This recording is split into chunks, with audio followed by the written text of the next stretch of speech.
오늘은 베드로 후서 3장 14절 말씀 중심으로 새 하늘과 새 땅을 바라보는 자라는 제목으로 하나님 말씀을 상고하고 은혜를 받고자 합니다.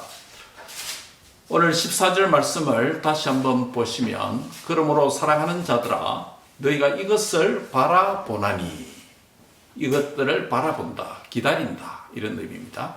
주 앞에서 점도 없고 흠도 없이 평강 가운데 나타나기를 힘써라 라는 말씀입니다.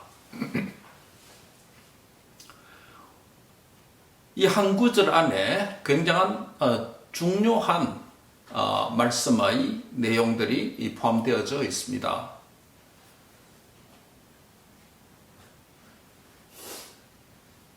먼저 이 본문은 이 구절을 이렇게 시작하죠. 그러므로 사랑하는 자들아 라는 표현으로 시작합니다. 이 사도 베드로가 젊었을 때는 주님의 제자로 부름을 받았을지라도 참 혈기도 있고 또 자신의 뜻과 자신의 경험과 자신의 의지를 따라서 그렇게 살았습니다. 비록 주님의 제자로 부름을 받았고 사도로 부름을 받았음에도 노사도가 인생 후반기에 고백을 하죠. 내가 젊었을 때는 참 자신의 의지대로 또 살았으나 나중에는 정말 두 팔을 벌려서 십자가의 죽음을 그렇게 전망하면서 그렇게 하죠. 그 노사도가 그에게도 하나의 신앙의 진보, 믿음의 큰 진보, 성화가 일어나서 마지막 그의 교회 성도들에게 보내는 서신들을 한 구절 한 구절 정말 생각하면서 되씹으면서 읽으면 노사도가 그동안 경험했던 인생의 많은 경험과 시련과 역경을 바탕으로 해서 우리 주님의 말씀이 노사도인 그에게 그의 인생에 어떻게 역사하셨고, 그리고 그가 보내는 서신을 통해서 교회에게 이러한 권면을 하는 동기와 이유가 무엇일까, 이런 것들을 생각하면서 베드로 전서와 후서를 제가 읽고 여러분에게 나누고 있습니다. 그래서 베드로 사도는 그러므로 사랑하는 자들아 라는 이 표현을 굉장히 의미 있게 사용한다는 것을 3장 앞부분에 강의하면서 제가 한번 말씀드린 적이 있습니다. 사랑하는 자들아라고는 이 표현 베드로 사도가 베드로 전서와 베드로 후서에서 몇 번 사용하시는지 아십니까? 6번 사용합니다. 베드로 전서에서 2번 사용합니다. 2장 11절과 4장 12절에서 사랑하는 자들아 라는 표현을 사용합니다. 2장 11절에 보면 사랑하는 자들아 거류민과 나그네 같은 너희를 권하노니 영혼을 거슬러 싸우는 육체의 정욕을 제어하라 라고 하는 그 말씀에서 사랑하는 자들라는 표현을 썼죠. 4장 12절에 보면 어떤 표현이 있습니까? 사랑하는 자들아 너희를 연단하려고 오는 무엇을?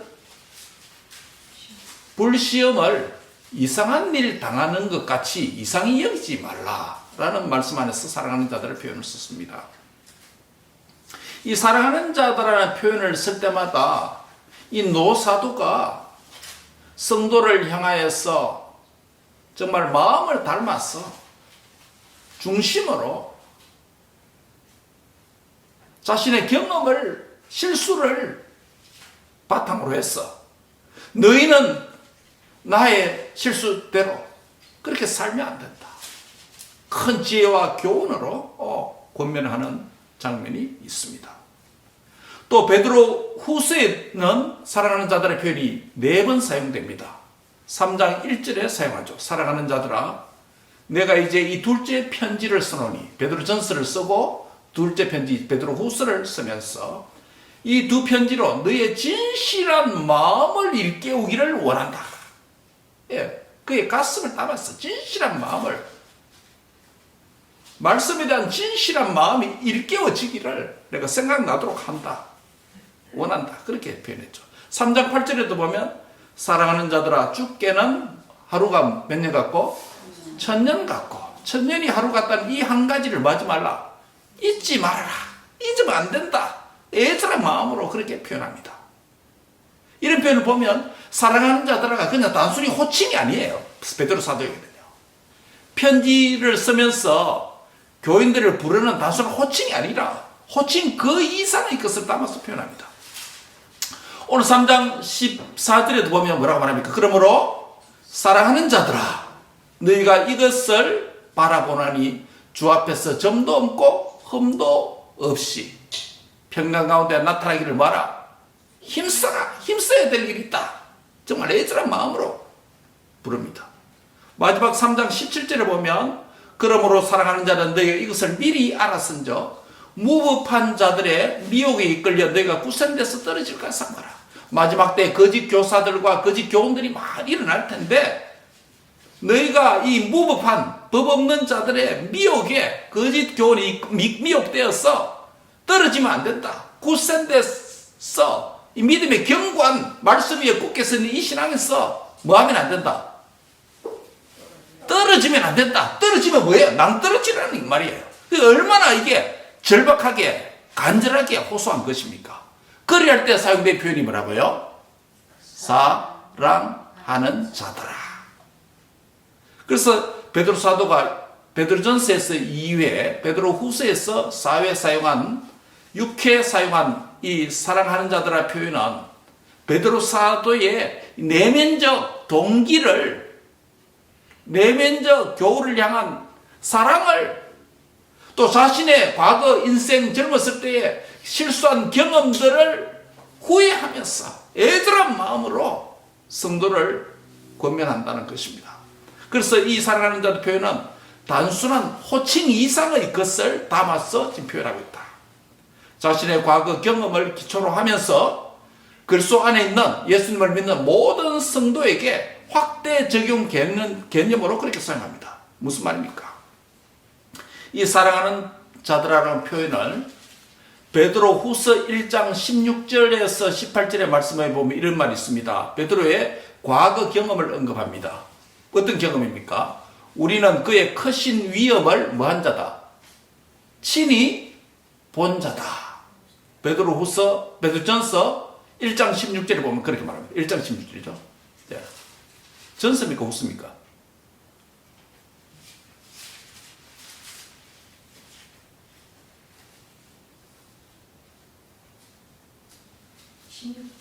일 1장 16절. 후서죠. 베드로 후서 1장 16절에 우리는 그의 크신 위엄을 친히 본 자다. 어디서 봤다는 겁니까?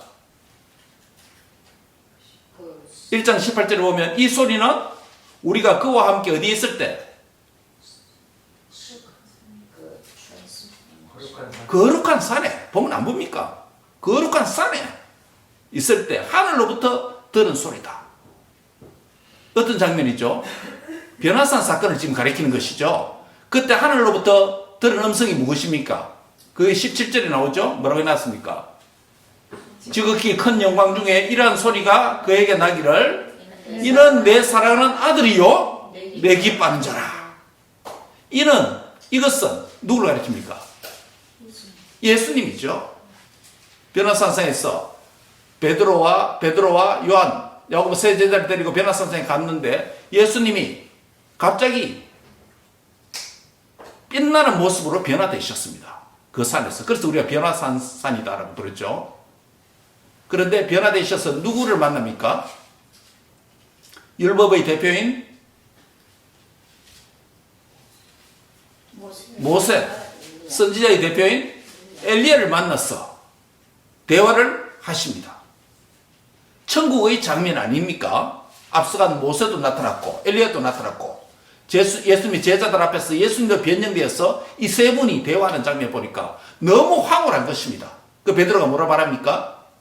주의 여기 있는 것이 조사오니 초막셋을 짓되 하나는 주를 위해 짓고 또 하나는 엘리야를 위해서 또 하나는 모세를 위해서 지읍시다. 이 말을 한다니까. 그럴 때 하나님의 영광의 구름이 임하면서 하늘의 음성이 들렸죠. 이는 내 사랑하는 아들이요 내 기뻐하는 자다. 이 예수는 하나님의 사랑하는 아들이고 하나님 기뻐하는 자다. 너희는 그의 말만 들어라 라고 말하면서 오직 예수만 보이더라. 모세와 엘리야는 다 사라져버리고 오직 예수만 제자들이 보였다라고 말하므로 너희가 들어야 될 메시아는 누구다? 예수님이다 라는 것을 확정해 주었죠. 베드로가 지금 그것은 예수님의 제자로 부름을 받아서 초기에 변화산 사건에서 경험했던 사건입니다. 그런데 베드로 전서 우서 쓸 때는 지금 베드로가 나이가 어떻게 되었습니까? 연만해졌어. 노사도가 되었어. 과거를 회고하면서 그렇게 쓰는 겁니다. 예수님이 하나님의 사랑받는 아들이다. 하나님 기뻐하는 자다라는 이 음성을 들었고, 그 다음에 예수님을 따르는 제자와 사도로 부름을 받은 자신들도, 베드로 자신도, 제자들도 하나님의 사랑받는 자녀다, 아들이다 라는 것을 깨닫게 되고, 더 나아가서 예수님과 사도적인 복음을 믿는 신약의 모든 성도들도 어떤 자다? 하나님의 사랑받는 자녀들이다 라는 것을 확대 적용하면서 성도들에게 호칭으로 뭐라 부릅니까? 사랑하는 자들아. 굉장히 중요한 의미라는 것입니다. 단순한 호칭 이상의 것이다. 이 음성은 하나님의 사랑받는 아들 예수님에게 적용되었고, 최초로. 그 다음에 예수님을 믿는 사도들에게 적용되었고, 그 다음에 예수님과 사도적인 복음을 믿는 신약 성도의 저와 여러분이 하나님의 사랑받는 자녀이고 기뻐하는 자가 되었다. 그러므로 너희가 하나님의 사랑받는 자들이다 라고 말하는 것입니다. 사랑하는 성도 여러분, 저와 여러분은 하나님의 사랑받는 아들이요 딸인 줄 믿습니다. 예. 때로는 우리는 일이 잘 꼬이고 잘 풀리지 않고 또 여러 가지 미혹에서 넘어지고 쓰러지고 낭망하고 좌절할 때도 나의 정체성이 무엇인가라는 것을 잊어버리면 안 됩니다. 나는 하나님의 사랑받는 자녀이며 하나님이 기뻐하시는 자녀라는 것을 늘 확신하고 놓치지 말기를 바랍니다. 이 끈을 확실히 붙잡으시기 바랍니다. 예. 이 나의 정체성에 대한 주님의 사랑받는 자라고 하는 이 정체성을 망각하면 우린 때로 세상을 살면서 낭망하고 좌절하고 또 절망하고 우울하고 어둠 속에서 헤맬 수밖에 없는 연약한 자입니다. 말씀대로 예수님은 하나님의 사랑받는 아들입니다. 예수님을 믿고 따랐던 주의 제자들도 하나님의 사랑받는 자들입니다. 이제는 사도 베드로가 노사도가 되었어. 예수님과 사도적인 복음을 믿고 받아들인 모든 성도들을 향해서 너희는 하나님 아버지의 사랑받는 자녀이다 라고 부르고 있는 것입니다. 옆 사람에게 합시다. 당신은 하나님의 사랑받는 자녀입니다. 하나님의 사랑받는 자녀입니다. 아멘. 하나님 사랑받는 자녀이다 라는 것입니다. 여러분, 우리가 가정의 날을 맞이해서 부모된 우리가 자녀들을 사랑하고 자녀된 우리 또 자녀가 또 부모를 사랑하고 또 형제 자매 간에 서로 우애 있게 사랑하는 것 중요하죠. 그러나 그보다 더 중요한 것은 우리의 모든 가족 구성원들이 예수님을 믿는 믿음 안에서 모두가 하나님의 사랑받는 자요, 하나님이 기뻐하시는 자라는 것을 다시 한번 확신할 수 있기를 바랍니다. 우리의 어머니 아버지도 하나님의 사랑받는 자녀이고 하나님 기뻐하시는 분들입니다. 우리 아들 딸들도 하나님의 사랑받는 자녀이고 하나님 기뻐하시는 자녀인 줄 믿습니다. 그래야 할 때 우리가 그들을 온전히 하나님의 마음으로 섬길 수가 있는 것이죠.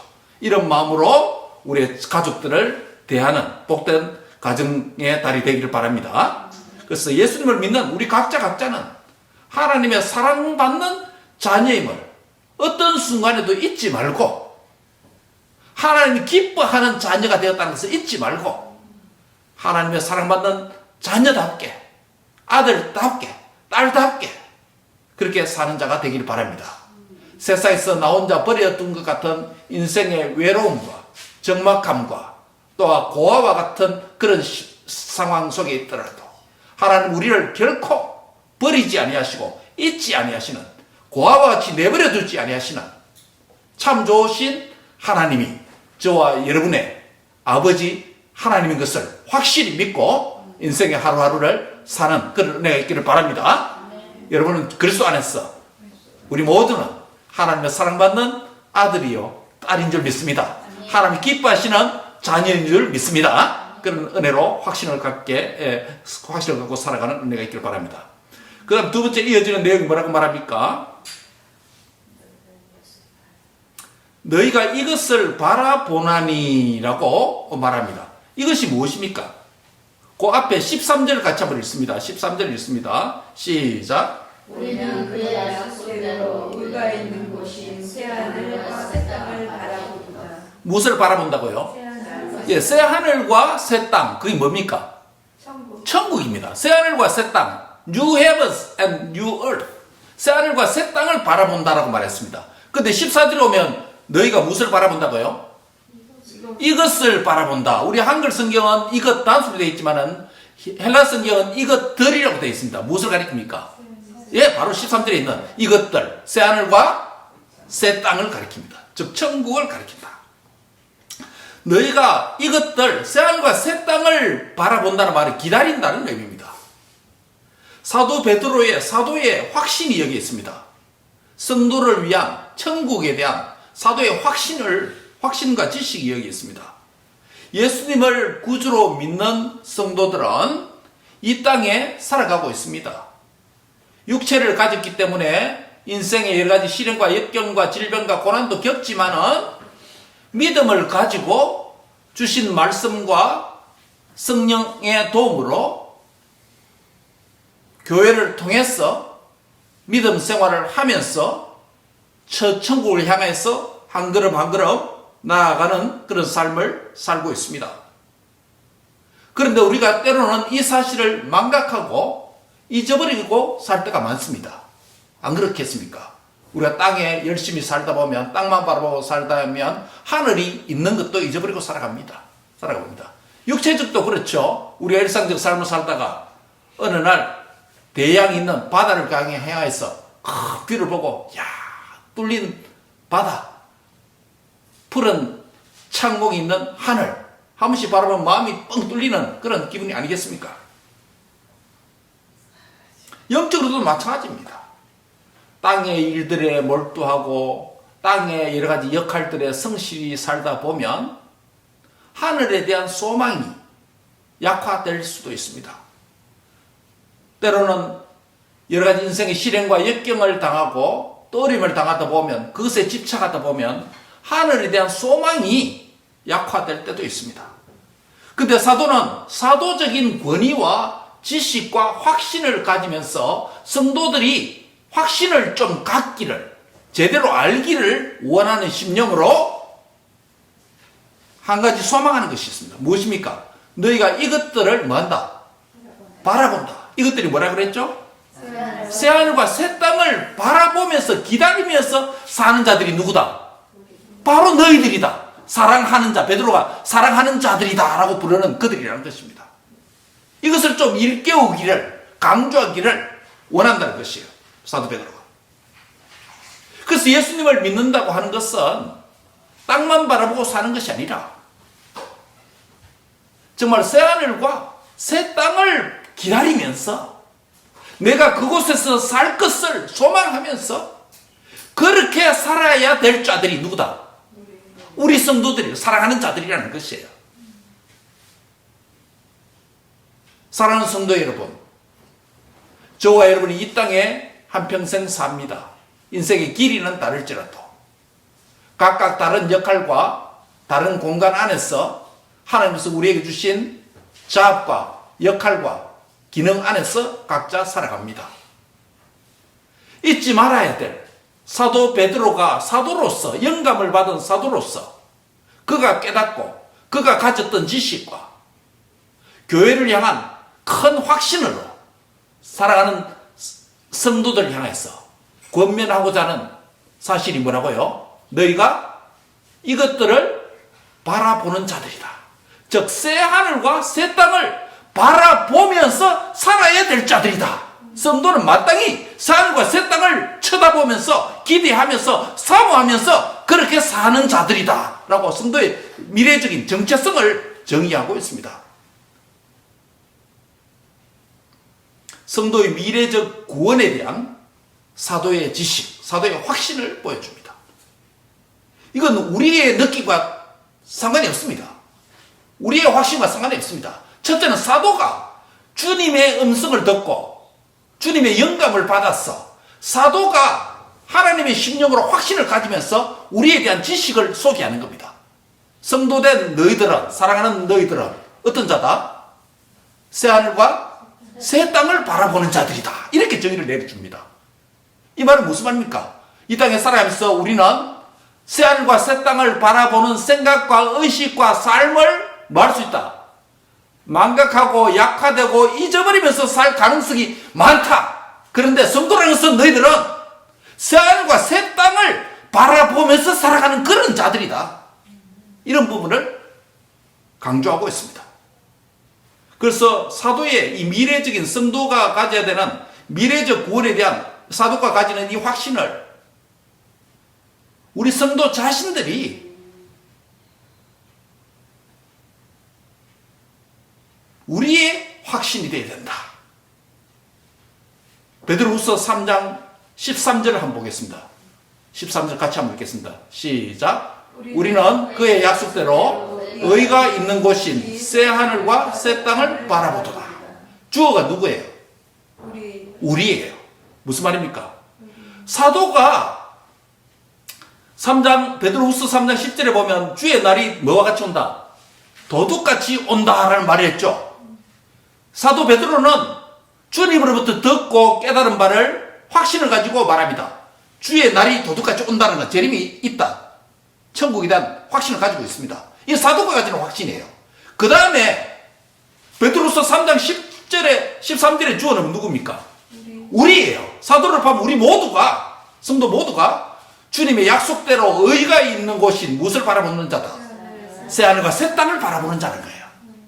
그 사도의 확신일 뿐만 아니라 더 나아가서 사도가 이렇게 새하늘과 새 땅을 바라본다라고 하는 이 말은 사도의 지식으로 멈추지 않고 사도가 지금 권면하는 모든 살아가는 자들, 성도인 우리 모두가 새하늘과 새 땅을 바라보는 이런 자가 되었다라고 말씀하는 것입니다. 그러므로 혹 연약해서 땅과 세상 일에 심취하다가 새하늘과 새 땅을 바라보는 우리의 생각이 희미해지고 약화되고 사라질 것 같은 인생의 신앙의 위기를 겪을지라도 주님을 사랑하는 성도는 어떤 자다?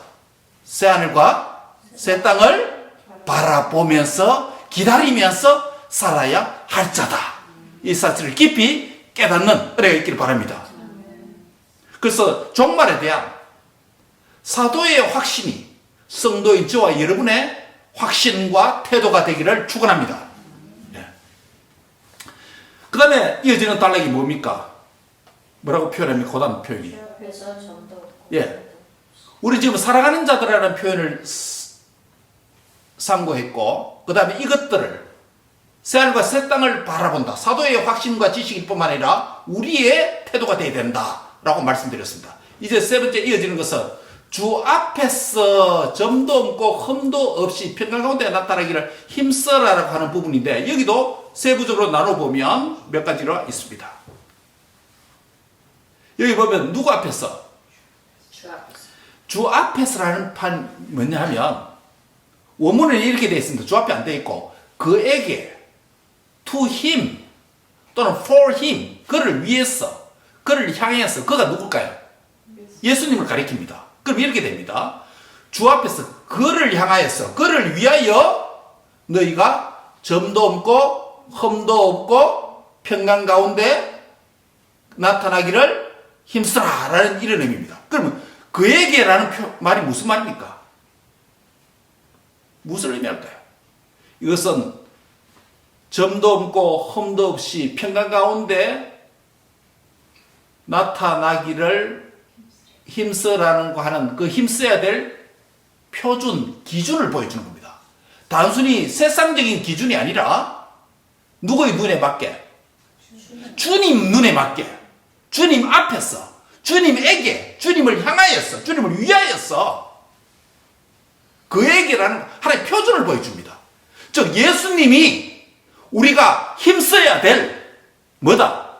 기준이다. 표준이다. 잣대다.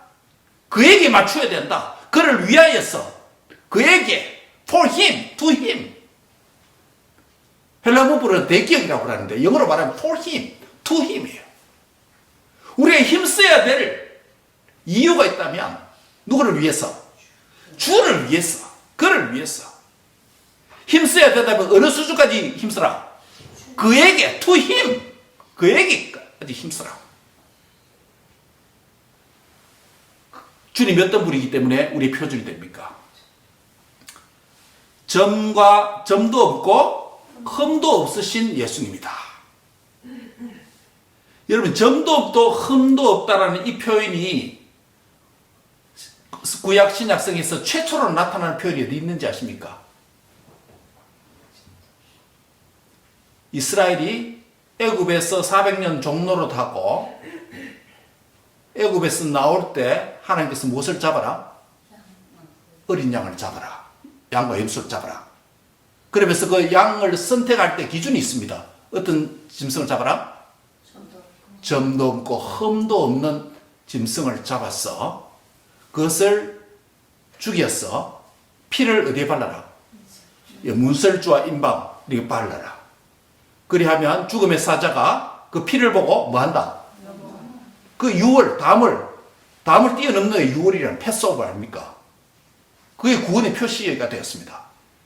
점도 없고 흠도 없다는 표현이 최초로 사용된 구약성경 최초가 어디냐면 6월절 어린 양을 잡기 위해서 선택돼야 될 양의 기준이 점도 없고 흠도 없는 걸 잡아야 됩니다. 점이 없다, 흠이 없다 말이 무슨 소리예요? 여러분, 우리도 사람도 보면 여러분께서 뭐 남성이든 요즘 여성이든 뭐 피부가 도자기 같이 깨끗하면 좋습니까? 안 좋습니까? 마땅히 좋죠. 근데 주근깨도 있고 또 뭡니까? 뭐라 그럽니까? 주근깨 말로 또 시커먼 걸. 무슨 꽃? 저승꽃이라 그럽니까? 뭐 시커먼 게 있잖아요. 우리가 자외선에 노출되면 선블락 안 바르고 더 많이 피부가 싸면 저도 요즘 이렇게 뭐 자꾸 생긴 것 같아요. 피부가 한번 가야 될 것 같아요. 점이 없는 것이 좋은 것입니다. 좋은 것입니다. 깨끗한 것이 좋습니다. 흠이 없다는 말은 무슨 말이냐면 여러분 그 점이 없다고 했을 때 야곱과 외삼촌 이름이 뭐예요? 라반. 외삼촌 라반 집에서 도피했을 때 14년간 있으면서 외삼촌이 라반이 야곱에게 수고한다고 임금을 여러 번 떼먹었지만은 나중에 줄 때 어떻게 줬습니까? 어떤 양과 염소를 줬습니까? 점이 있고 아롱지 것을 줬다고 했습니다. 그렇죠? 그건 순수한 흰색이라든지 순수한 까만 거라든지 뭐 그게 아니고 아주 돌연변이 일으켜서 점이 있는 거죠. 그 좀 안 좋은 그런 개념으로 설명합니다. 점이 그 사람에게 마찬가지죠. 그 다음에 흠이라는 것은 뭡니까? 흠이 없는 양을 잡았다는 말은 무슨 소리예요? 상처가 없고 또요 병이 없고 또요 손가락이 5개 되는데 하나가 없다든지 하나가 많아서 6개가 된다든지 꼬리가 양이 2개라든지 이런 것은 흠이 있는 것이에요. 건강한 양이 아닙니다. 그렇죠? 그런 건 안 된다는 것입니다. 바로 6월절 어린 양이 선택받을 때 집집마다 한 마리, 뭐 숫자를 따라서 잡았으니까 가족 숫자가 부족하면 두 가족 합쳐서 한 마리 잡고 뭐 이런 식으로 잡았기 때문에 집집마다 한 마리 잡았다고 말할 수는 없죠. 그렇죠? 어쨌든 6월절 어린 양을 잡아먹고 구원을 애굽에서 구원받는 은혜를 체험하고자 선택하는 양이 또는 염소가 흠이 없고 점이 없어야 된다라는 기준이었습니다. 궁극적으로 6월절 어린 양은 누구를 전망합니까? 예수님. 오실 예수님을 가리키죠. 그래서 나중에 예수님을 향해서 뭐라고 부릅니까? 요한서신에서 보라 세상 죄를 지고 가는 하나님의 어린 양이로다. The Lamb of God. 예수님을 하나님의 어린 양이라고 표현합니다. 즉 예수님은 유월절 어린 양처럼 뭐가 없다? 점도 없고 흠이 없다. 예수님이 점이 없단 말이 뭡니까? 그의 얼굴 스킨에 뭐 점이 없다 이 말이 아니죠? 무슨 말입니까? 예수님이 점도 없다 흠이 없다면 무슨 소리예요?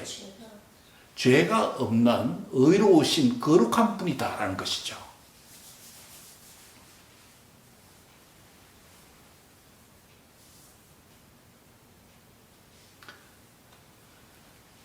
그래서 성도인 저와 여러분은 예수님을 믿음으로 말미암아 어떤 예수님? 점도 없고 흠도 없으신 의로우신 거룩하신 주님으로 믿음으로 말미암아 구원을 받았는데 예수님 공로 때문에 우리가 찬송 불렀던 것처럼 예수님 공로 때문에 우리는 우리 자신도 어떻게 됐다? 점도 없고 흠이 없는 거룩한 성도가 되었다는 겁니다. 우리는 비록 죄가 있지만 예수님의 공로 때문에 하나님은 너희는 무죄다라고 의롭게 칭의 justification 의롭게 여겨주신 것이죠. 그래서 저 여러분이 들어갈 나라가 어디입니까? 의가 가득한 의의 나라인 하늘과 새 땅에 들어가는 자가 된 줄 믿습니다. 예. 그럼 이 땅에서 어떻게 살아야 됩니까? 우리가 죄인으로서 의로우신 점도 없고 흠이 없으신 어린 양 예수님을 믿어서 우리도 어떻게 됐다고요? 의롭게 되었고 의인이 되었고 그 다음에 의인이 되었기 때문에 우리의 들어나갈 나라도 어떤 나라다? 의의 나라입니다. 의로운 새 하늘과 새 땅이라고 그랬습니다.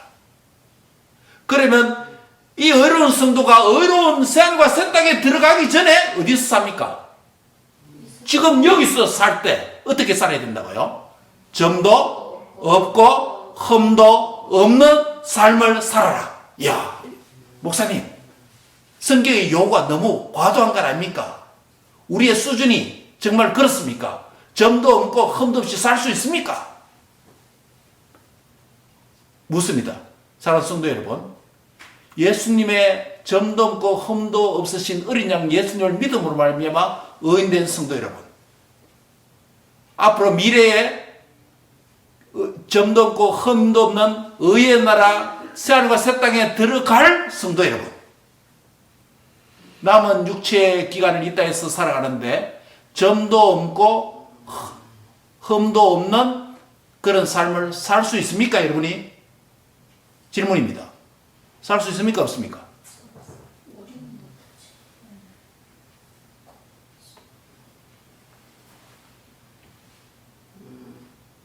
우리의 힘으로 살 수 없으나 죄와 더불어 싸우되 어떻게 싸우라? 피 흘리기까지 전투하는 삶을 살아라라는 것입니다. 내 힘으로 안 되니 말씀을 힘입고 성령의 도움을 힘입어서 죄와 싸워서 이기는 자가 되시길 바랍니다. 혹시 연약했어? 죄를 범했어? 흠과 죄가 내 속에 들어왔다면 어떻게 하라고요? 회개함으로. 회개하면 주님께서 또 용서해 주시기 때문에 뭐 없는 자가 됩니까? 점도 없고 없는 자로 자라갈 수 있도록 그렇게 만들어 주십니다. 얼마나 감사합니까? 이미 점도 없고 흠이 없는 의인으로 만들어 주셨고 또 점도 없고 흠도 없이 죄와 더불어 싸워서 이길 수 있도록 무엇을 주셨다? 말씀과 성령을 통해서 우리에게 도와주셨고 함께 해주셨고 그래도 연약해서 또 범죄하면 어떤 길을 열어주셨다? 회개할 수 있는 길을 열어주셨어. 점도 없고 흠도 없으신 어린 양 대신 예수님의 보혈로 깨끗하게 씻음을 받았어. 점도 없고 흠도 없는 의의 나라인 새하늘과 새 땅에 마땅히 들어갈 자로 쓰임을 받을 줄 믿습니다. 그런 자다 성도다.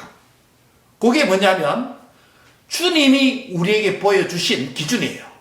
그에게 발견되기를 힘쓰라. 이 주어는 이겁니다. 사도적인 이 권면, 관점, 기준은 뭐냐면 그에게, 그를 위해서 그의 눈에 발견되기를 to be found, 발견되기를 힘쓰라 라는 메시지예요.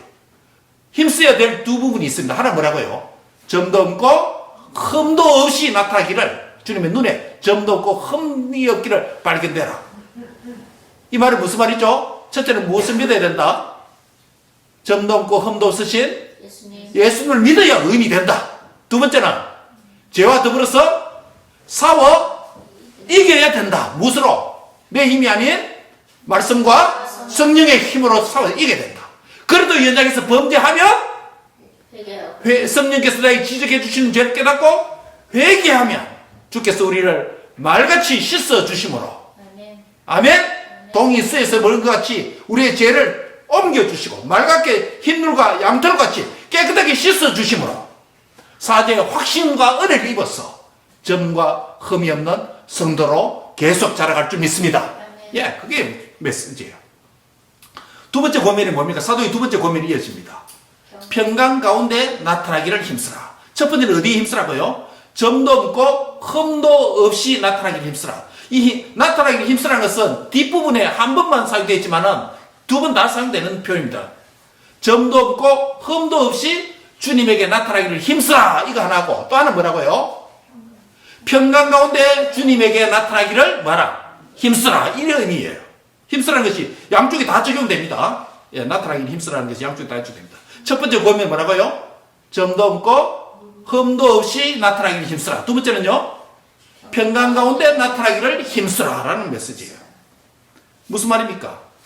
우리는 우리의 허물과 죄로 인해서 하나님과 뭐가 깨졌습니까? 관계, 화평의 관계가 깨졌습니다. 화평의 관계가 깨졌으니까 무슨 관계 되었습니까? 철천지 원수 관계가 되었습니다. 그래서 성경은 무엇 때문에? 죄 때문에 하나님과 우리 사이에 무엇을 했다? 단절입니다. 원수가 됐다는 겁니다. 즉 죄의 결과가 죽음이지만은 개인에게 죽음이지만은 관계에 있어서는 하나님과의 관계뿐만 아니라 사람과의 관계에 있어서 관계가 단절되는, 화평이 단절되는, 평화가 깨어지는 다툼, 전쟁이 일어났다는 것입니다. 이 땅에서 개인과의 갈등이든 민족이 민족 간의 갈등이든 전쟁이든 모두가 평화가 깨졌기 때문입니다. 평화가 깨졌다는 것은 무엇을 전제합니까? 뭐가 들어왔다? 죄 때문입니다. 죄 때문입니다. 죄 때문에 자기를 사랑하고 자기의 탐욕을 채우고자 상대방을 미워하고 공격하고 죽이고 살인하는 것이죠. 죄의 결과가 평화를 깨는 겁니다. 평화가 회복되려면 뭐가 회복돼야 됩니까? 뭐가 해결돼야 됩니까? 죄 문제가 해결돼야 되는 것이죠. 여기서 평강 가운데 나타나기를 힘쓰라 라는 의미는 허물과 죄로 인한 하나님과 화평의 관계가 깨어져서 원수 관계가 되었는데 예수님을 믿음으로 말미암아 이제는 하나님과의 화목 제물로 오신 예수님을 믿음으로 말미암아 하나님과 화목된 관계가 누구다? 우리 성도들이다. 사랑하는 자들이다. 그런데 살아가다 보니 또 죄의 유혹에 넘어졌어. 하나님과 일시적인 교제가 단절되고 화평이 단절될 때가 있습니다. 뿐만 아니라 사람들과의 관계에서도 갈등이 만들어지고 화평이 깨어질 때도 있습니다. 이때는 또 어떻게 해야 된다? 나의 죄를 회개함으로 또 사과함으로 진심으로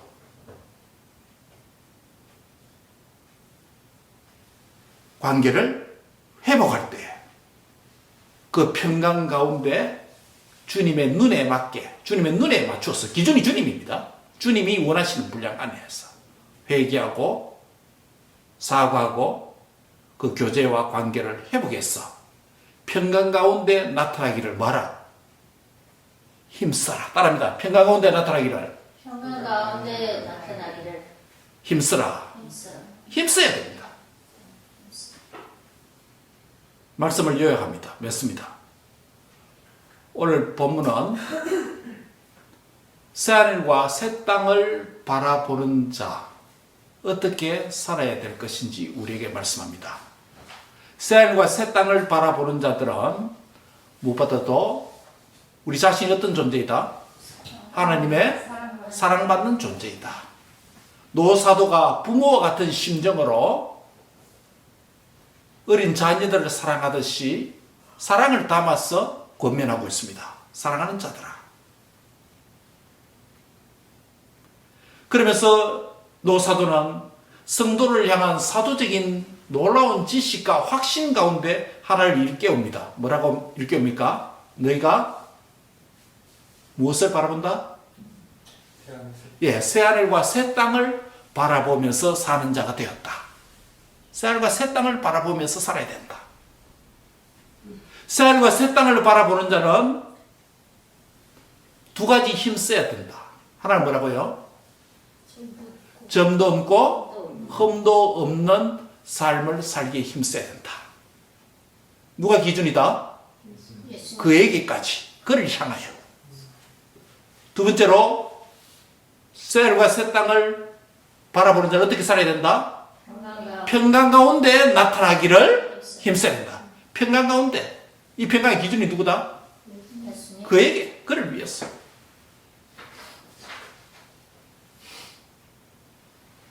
결국 오늘 천국의 소망을 가진 나는 하나님 앞에 정결하게 평강 가운데 살아야 된다라는 핵심 메시지입니다. 어떻게 가능하다고요? 천국은 미래에 들어가지만은 오늘 하루하루를 천국 백성으로 살아야 된다. 천국 백성답게 의롭게 평화롭게 살아야 된다. 어떻게 그렇게 할 수 있습니까? 두 가지입니다. 하나는 따라합니다. 죄를 이기는 자가 되어야 된다. 두 번째, 죄를 회개하는 자로 살아야 된다.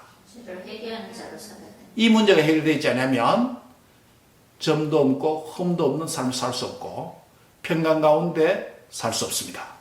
사랑하는 성도 여러분, 저와 여러분은 예수님을 평강의 왕, 점도 없고 흠도 없으신 예수님을 믿음으로 말미암아 의로운 주님의 아들, 딸들이 된 줄 믿습니다.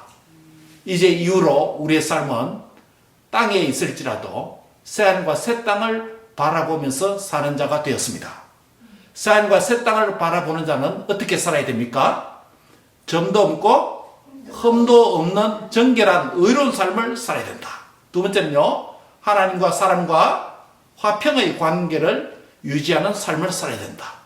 그러면 결국 무슨 문제가 해결된다?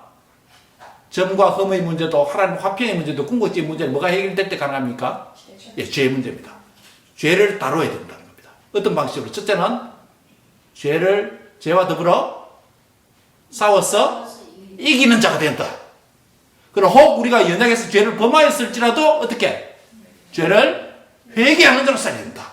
그리할 때 주께서 우리를 주의 보혈로 깨끗하게 씻어주셔서 맑게 정결하게 씻어주셔서 점도 없고 흠도 없는 주님의 백성으로 정결하게 보존해 주시고 주의 날까지 우리를 지켜주시고 영원한 의로운 나라, 거룩한 나라인 새하늘과 새 땅에 우리를 안전하게 인도해 주실 것을 확실히 믿습니다. 기도하겠습니다. 하나님 감사합니다. 오늘도 우리에게 말씀을 통해서 새하늘과 새 땅을 바라보는 자들이, 즉 천국의 소망을 가진 자들이 어떻게 살아야 될 것인지 우리에게 말씀하여 주심을 감사합니다. 무엇에 힘써야 되겠습니까? 점도 없고 흠도 없는 삶, 즉 죄를 이기고 승리하는 삶이 되도록 인도해 주시옵소서. 또 혹 연약해서 죄를 범하여 하나님과 화평의 관계가, 사람과의 화평의 관계가 깨어졌을지라도 또 회개함으로 화평의 관계를 회복하는 은혜가 있도록 축복해 주시옵소서. 사는 날 동안에 이 일에 힘쓰면서 주님이 원하시는 새하늘과 새 땅의 백성답게 하루하루를 살도록 인도해 주시옵소서. 천국은 미래에 들어가는 것이지만 현재 하루하루를 천국 백성답게 살아가도록 은혜를 베풀어 주옵소서. 우리 모든 성도에게 주의 나라가 충만하게 임하여 주옵소서. 예수님의 이름으로 기도합니다. 아멘.